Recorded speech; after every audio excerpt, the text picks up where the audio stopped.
Assalamualaikum warahmatullahi wabarakatuh. Apa kabar semuanya?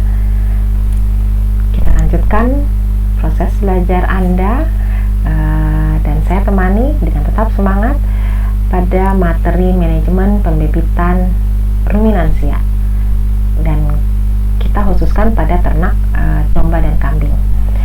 Pada video kali ini, nanti ada beberapa video yang lainnya, semua akan berbicara tentang judging. Tentu Anda berpikir agak mirip dengan materi pada mata kuliah di ilmu tilik ternak. Memang demikian, karena apa?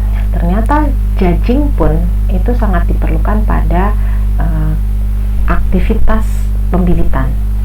Jadi pada saat Anda memilih bibit, tentu Anda harus menjudge, memilih, menilai, ya, menilik ternak, dan tidak boleh salah. Jadi salah satu poin penting dalam manajemen pembibitan yang baik atau good breeding practice adalah pada saat memilih. Berarti Anda artinya menjudge, ya, menilik ternak. Jadi ada 5 hal yang Anda harus pahami, Anda harus kuasai, dan ini sangat luas sekali materinya dan tidak mungkin diterangkan semuanya secara detail dalam 16 kali pertemuan satu semester. Anda apalagi dalam satu kali pertemuan hanya 1 jam 40 menit, tetap Anda harus menambah. Jadi artinya materi yang disampaikan oleh dosen baik melalui video seperti ini itu hanya menjadi patokan dasar. Silakan Anda berkembang, menambah lebih banyak lagi masukan, referensi, supaya Anda lebih paham apa yang Anda harus kuasai dalam konteks manajemen pembibitan. Kita mulai dengan sistem pemilihan. Jadi nanti sistem pemberian pakan dan pemeliharaan, sistem perkandangan, sistem perkawinan, ataupun pencegahan dan penanganan penyakit mungkin akan disinggung sedikit-sedikit, tapi intinya tolonglah semua hal ini Anda kuasai sebagai satu paket keilmuan yang Anda harus miliki dalam mata kuliah manajemen pembibitan ini. Atau bukan konteks kuliah ya, tapi artinya suatu saat Anda perlu keilmuan itu, pengetahuan itu Anda sudah pahami dan Anda bisa gunakan. Kita mulai dengan pemilihan bibit, ya. Sebelum memilih bibit tentu kita akan menilai, ya, menilai ternak. Nah, untuk bisa menilai tentu kita harus tahu bagian-bagian tubuh yang mana yang dinilai. Saya berikan beberapa gambar. Nah, ini Anda perhatikan ada banyak istilah dalam istilah asing, dan saya berharap ini Anda tetap gunakan dalam bahasa asingnya, jangan digunakan dalam bahasa Indonesia. Kenapa? Nanti terjadi salah arti, ya. Jadi sebagai contoh misalnya knee ya. Knee itu bagian ini yang disebut knee pada kaki depan. Kita ambil contoh. Biasa kita menganalogikan, meskipun itu tidak terlalu benar, ya. Kaki depan pada ternak itu kita analogikan dengan tangan kita. Kaki belakang pada ternak kita analogikan dengan kaki kita. Ini daerah ini siku, ya, siku kita disebut elbow, ya. Sedangkan kalau kita analogikan kaki depan ternak sebagai tangan, seperti tangan pada manusia, berarti ini adalah daerah elbow. Tapi ternyata ternak tidak mempunyai istilah elbow. Yang ada adalah daerah istilahnya knee. Sedangkan knee pada manusia adalah lutut. Nah, lutut kalau kita analogikan dengan kaki belakang, ini adalah daerah lutut. Tentu lutut bagian depan di sini, ya. Tapi ternyata tidak ada nama bagian depan di sini. Yang ada adalah bagian belakangnya ini, yang ada sudutnya. Ini namanya hock. Itu satu contoh, ya. Jadi itu kenapa saya sangat menyarankan jangan menggunakan bahasa Indonesianya. Kemudian misalnya daerah withers.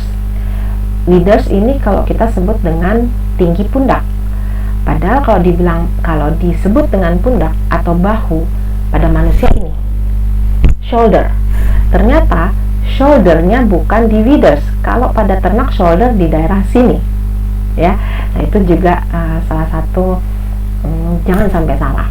Kemudian kenapa saya tekankan pada Anda sedikit, paksakan Anda harus menghafal tempat-tempat ini supaya nanti pada saat Anda gunakan banyak istilah yang harus Anda tahu nama itu ada di situ, ya, posisinya di situ.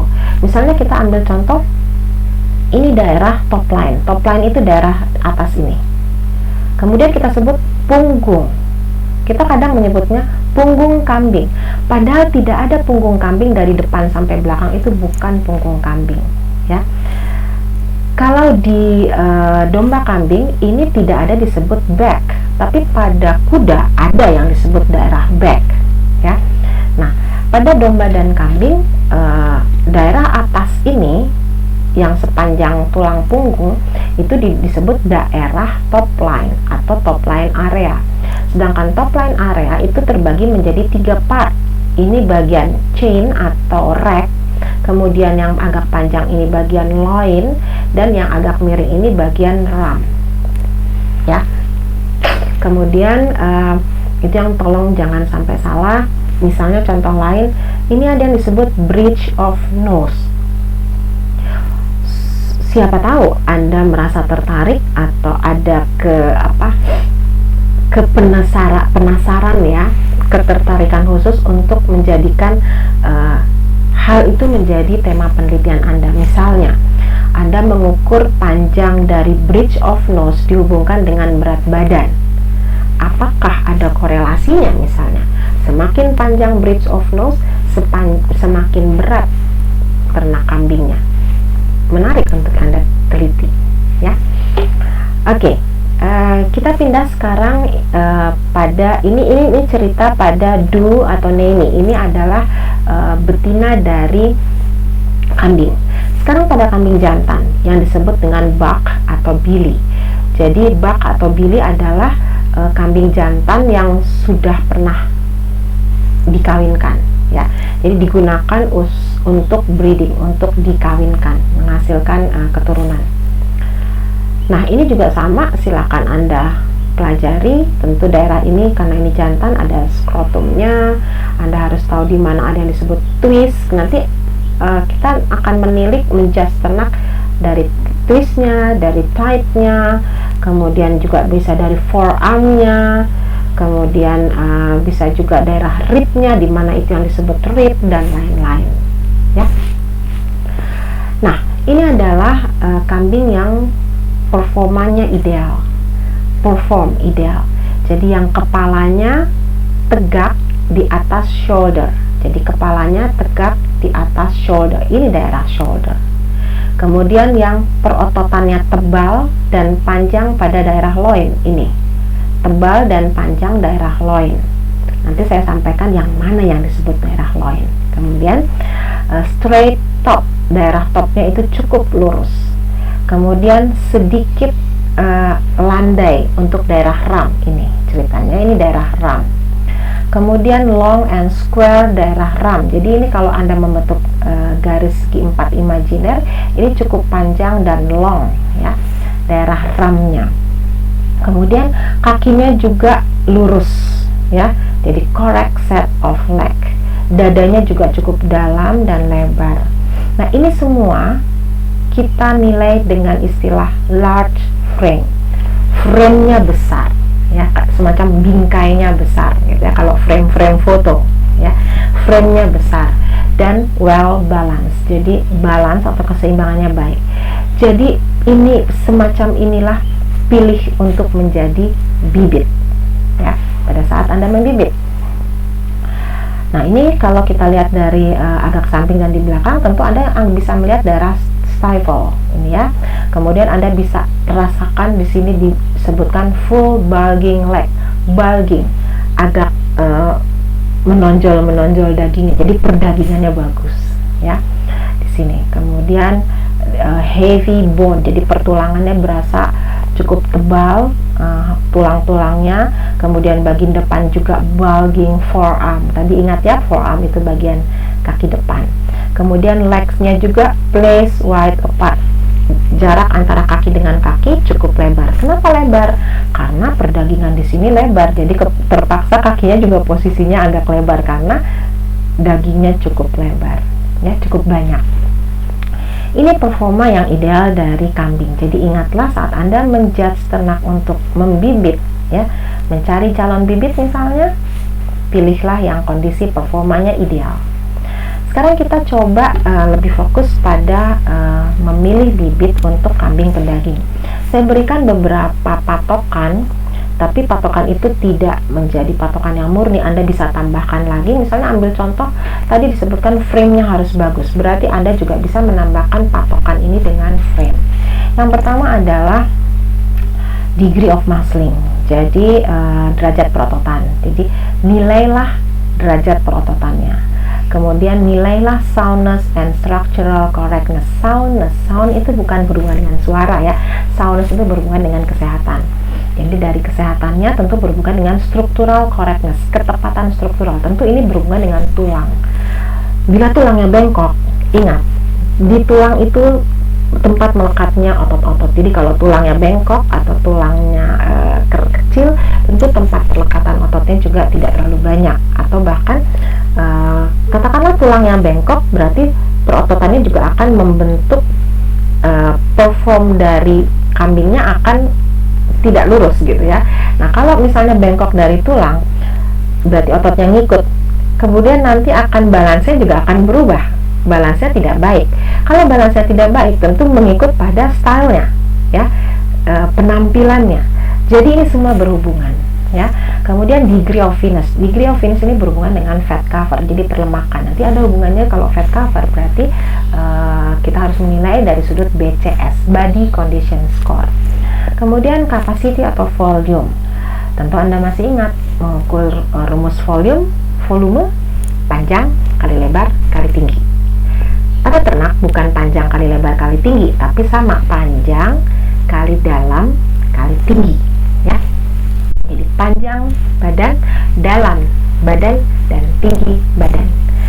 Sama, balance juga mengukur hal yang sama, proporsi dari panjang, lebar, dan dalam. Panjang, lebar, panjang, dalam, dan tinggi ya. Kemudian style, nanti kita lihat ada penampilan dan freshness. Di sini Anda bisa tambahkan nomor 8 dengan frame ya. Sekarang kita fokus membahas tentang degree of muscling atau derajat perototan. Nanti pada video yang berikutnya kita bahas lebih detail tentang hal lain. Kita mulai dengan derajat perototan. Anda bisa lihat dari gambar ini, perototan dari daerah kakinya, stivelnya itu cukup besar, thigh-nya juga cukup banyak dagingnya, dan ini berefek pada jarak antar kaki ya. Jadi untuk mengukur derajat perototan ada beberapa hal yang Anda harus jadikan patokan. Yang pertama, ukurlah ketebalan di daerah center of leg ya, ketebalan otot pada daerah bagian tengah pahanya, ini tebal atau tidak, ada bulging atau tidak. Kemudian yang kedua adalah ukurlah jarak antara rear feet ini ya, jarak atau lebar antar kaki ini, tentu saat kambingnya berdiri atau dombanya berdiri dan pada saat berjalan. Jangan sampai saat berdirinya lebar, pada saat berjalan hanya posisi berdirinya saja lebar, saat berjalan ternyata tidak terlalu bagus. Jadi harus lebar pada saat berdiri dan berjalan. Patokan yang ketiga untuk mengukur derajat perototan adalah panjang, lebar, dan tebal dari loin ya. Bisa nanti dilihat dari arah belakang, kita lihat lebarnya loin, bisa juga dilihat dari arah samping, nanti kita melihat panjang dari loin ya. Kemudian di sini Anda juga bisa mengukur derajat perototan. Biasanya kalau hind saddle itu nanti Anda bandingkan dengan front saddle.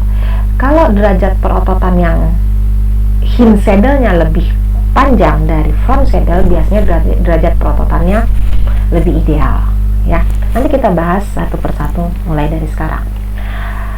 Nah, kita mulai dari mengevaluasi daerah pusat dari kaki atau pusat dari center leg. Kita rasakan ketebalan ototnya. Jadi nilailah bagian dalam dan luar kaki. Tadi bagian paha luar, kemudian bagian paha dalam ya. Dan evaluasi panjang ototnya. Seharusnya itu bagian dalamnya tuh sampai kaki bagian bawah juga panjang ototnya. Kemudian yang kedua pada mengukur derajat dari daerah kaki adalah jarak. Tadi jarak ya. Jadi harus rasakan pada saat dia berdiri dan rasakan dan nilailah pada saat dia bergerak, berjalan. Kemudian evaluasi juga bagian bawahnya dan bagian atas. Jadi yang ideal itu adalah bagian bawah kaki dan bagian atas kaki itu sama panjang, sama lebar. Tapi hati-hati kalau Anda meraba perototannya, bagian atas dan bagian bawah itu harus sama. Jangan sampai ternyata ini bukan otot, ini lemak. Itu berbeda, ya. Sekarang kita lihat ada yang disebut pada otot kaki depan, itu disebut dengan bulging forearm. Ingat, forearm adalah kaki depan. Bulging forearm adalah indikator kambing berotot banyak. Jadi kalau kaki kambing bagian depan itu berotot banyak sampai ada tonjolan, itu disebut dengan bulging, ya. Istilahnya bulging. Tapi biasanya bulging ini hanya efektif pada ternaknya kalau kambingnya sudah dewasa. Kenapa? Pada kambing yang masih agak muda, tentu pertumbuhan perototannya belum mencapai maksimum. Anda masih ingat mungkin pada mata kuliah pertumbuhan kali ya, fisiologi pertumbuhan, bahwa ternak itu mulai bertumbuh pertama adalah tulang, kemudian otot, kemudian lemak, ya. Jadi kalau Anda sedang menilik calon, misalnya calon bibit dan usia masih terlalu muda, belum mencapai dewasa tubuh misalnya, jadi pertumbuhan badannya belum maksimum, itu tentu perototannya belum tumbuh maksimum, jadi belum terlihat bulgingnya, ya. Nah, ini Anda bisa lihat, ini yang namanya daerah forearm, kaki depan, dan ini adalah light muscle. Perototannya ringan, bukan buruk, tapi artinya ini perototannya ringan. Ada dua indikasi. Ringan ini akibat kurang makan, berarti harus diperbaiki pola makannya. Atau yang kedua, bisa karena secara genetik memang dia berotot light. Jadi ingat kembali mata kuliah pemuliaannya, performance-nya light muscle. Apakah light muscle-nya disebabkan oleh genetik atau disebabkan oleh lingkungan, ya? Dan coba bandingkan dengan kambing yang memiliki kondisi bulging forearm, agak gendut ya di sini ya, dibandingkan yang light muscle. Jadi ingatlah, bulging forearm adalah indikator kambing berotot banyak. Sekarang kita lihat dari center leg dan base sweep.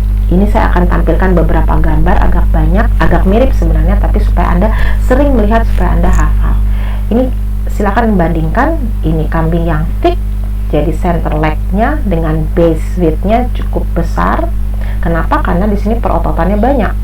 Berarti di sini mau tidak mau kakinya juga harus lebar, ya. Dan ini yang perototannya sedikit di daerah sini, ternyata ya jarak antara kakinya juga narrow, ya. Jadi disebut ototnya thin. Di sini ototnya thick. Yang ini ototnya dua ini adalah average. Ini juga sama, thin, kurus. Yang ini tebal atau berat atau gemuk, fit. Ya. Ini juga sama, Anda bisa lihat di sini. Oh, ini juga bulunya terlihat ya, posisinya juga kakinya nggak bagus. Ini indikasinya mungkin ini ternak sakit, ya. Nah, ini kakinya cukup lebar sih, tapi ternyata perototannya tidak seperti ini, membulatnya. Jadi ini masih termasuk average. Ini sudah wide, ya. Kemudian ini juga sama antara narrow dengan wide, thick, tebal ototnya, dan thin ototnya, tipis. Sekarang kita pindah ke width of loin, lebar dari loin. Dari belakang bisa terlihat daerah loin, dan loin yang ideal adalah loin yang lebar dan flat, rata, flat over top, seperti ini. Bandingkan dengan yang loinnya itu ada sudut menyudut dan terlihat sempit, jarak ini kesininya sempit. Ini yang kurang ideal, ini yang ideal. Untuk mengevaluasi derajat perototan, cara melalui mengukur width of loin, lebar loin. Sekarang kita mengukur length and width. Bagaimana kita mengukur length dan mengukur width?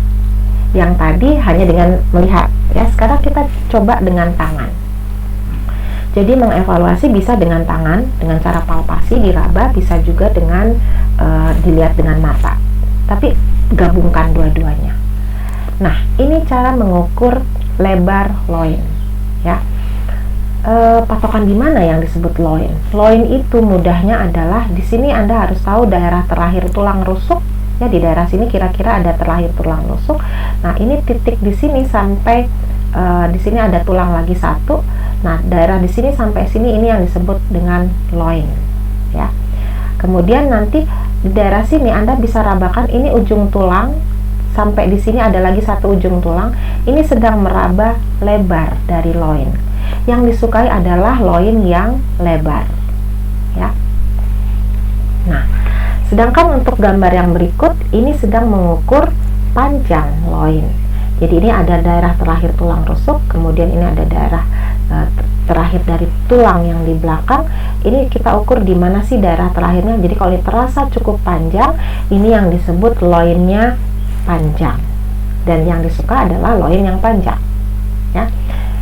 Saya harapkan Anda bisa mencoba langsung dari cara ini supaya Anda tidak hanya melihat saja tapi aktif melakukan kegiatan. Coba supaya Anda fasih, cobalah beberapa ekor kambing yang memiliki kondisi loin yang beragam, ya, supaya Anda fasih. Sekarang length of saddle, length of hind saddle. Jadi saddle terbagi dua, ada hind saddle, ada front saddle. Untuk mengevaluasi derajat perototan, kita mengukur length of saddle, panjang dari hind of saddle. Yang mana yang disebut hind of saddle? Anda buatlah garis imajiner di sini di daerah terakhirnya tulang rusuk, sama seperti Anda mengukur tadi loin, ya. Nah, dari kalau loin hanya sampai daerah tulang di sini, sedangkan hind saddle itu adalah sampai tulang terakhirnya, mungkin ini tail head yang keluar di sini, ya. Sedangkan front saddle dari titik terakhir tulang rusuk sampai ke daerah bahu, ya. Nah, umumnya itu adalah hind saddle itu sama panjang, minimum sama panjang dengan front saddle. Ini sama panjang dengan front saddle, itu minimum, ya. Tapi yang ideal adalah bila hind saddle itu lebih panjang dibanding front saddle. Bila hind saddle lebih panjang, berarti indikasinya derajat perototannya lebih ideal, ya.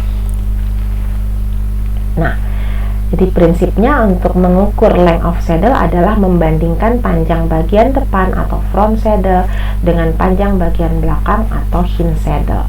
Ini juga sama, minimumnya adalah sama panjang, sedangkan yang idealnya adalah lebih panjang hind saddle, ya, lebih panjang hind saddle.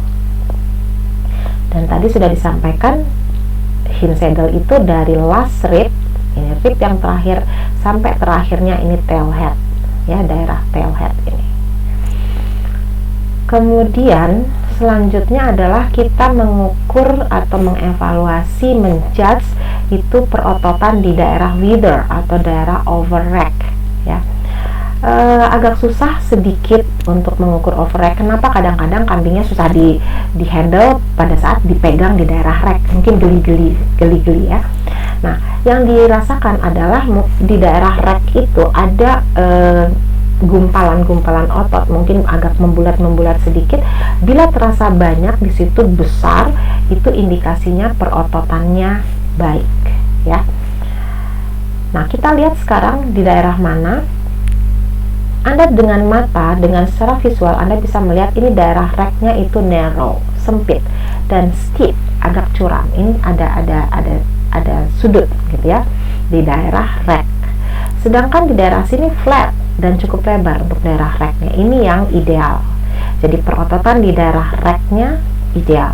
Perototan di daerah rack di sini kurang ideal.